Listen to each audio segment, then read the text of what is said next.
the president. Don't criticize to everybody else. And always criticize in private first.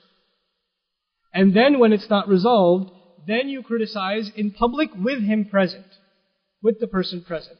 And it's better to do so in writing because then emotions aren't involved. When you do it, in writing, it's better. And always phrase your criticisms with dua for the person you're criticizing first. May Allah reward you. Your contributions are amazing. This is happening, this is happening, this is happening. I was wondering if we could address this one concern. Word it in a way that isn't offensive. Don't start like, brother, why are you doing this? Don't start it like that. You're just asking for a... there's this Sheikh, Sheikh Shinqiti from Atlanta.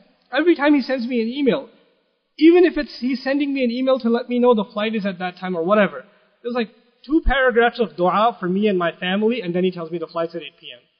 This is adab. This is adab. There's this love the man has for members of this ummah. Right?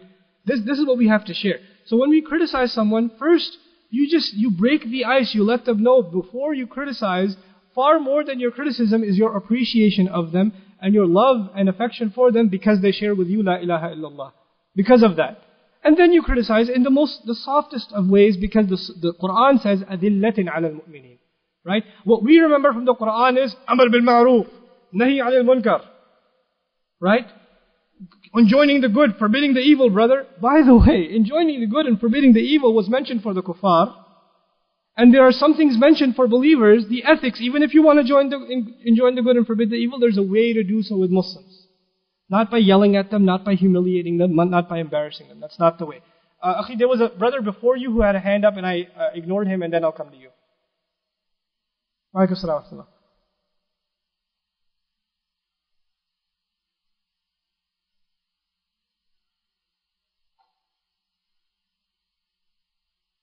Yes.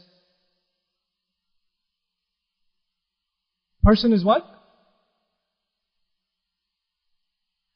Oh, okay. This should be the last question? Okay, so if I don't get to the rest of your questions, you can just come up, I'll stay behind.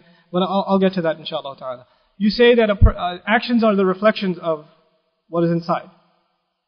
Not necessarily. You see, bad actions, let's just say bad actions, either stem from evil intention or ignorance. Right? Evil intention or innocent ignorance. Which one do we have to assume when a Muslim does a bad action? Ignorance. Ignorance. So, you see, we have to give benefit of the doubt. We have to give benefit of the doubt. And if we don't do so, it creates chaos in society. Imagine, if we had the license to call someone a munafiq, you know what would happen? The quarter of the world's population, the Muslims, every one of them will be calling every other one of them munafiq. I am munafiq by somebody else's standards, and they are munafiq by somebody else's standards, and you are munafiq by somebody else's standards. Everybody has these different standards for judging this one thing, and everybody starts labeling away. Allah didn't give us this license because it would create utter chaos. It would create major problems. And the Muslims that don't understand this are the Muslims who say, our Imam is a munafiq, we're going to repeat our prayer. And this happens. This happens. And this is a disease. This is a very, very serious disease. Allah did not give us the right to judge people, especially Muslims. We can say that they're utterly wrong when they say hijab is not fard. And Muslims say that. Some Muslims say hijab is not fard. We can say we vehemently disagree, but we know that their disagreement, inshallah ta'ala, is based on ignorance, and when they're presented the facts properly, in a way that is conducive to learning, not in an intimidating way, you munafiq, let me tell you about the ayah of hijab, that's not going to work. You got to be nice. You got to be soft. Nobody listens to anybody when they're mean.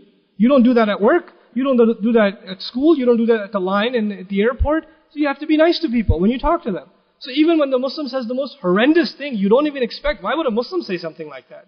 Even when they do that, your response has to be calm, collected, patient.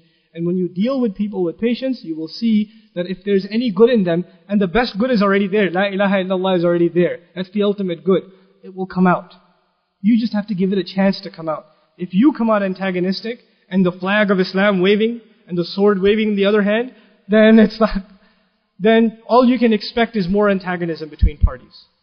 I'm sorry that he said he's in charge. He said time's up. So I'll stick around. You can come up and ask questions inshallah ta'ala. سبحانك اللهم وبحمدك نشهد أن لا إله إلا أنت نستغفرك ونتوب إليك والسلام عليكم ورحمة الله وبركاته.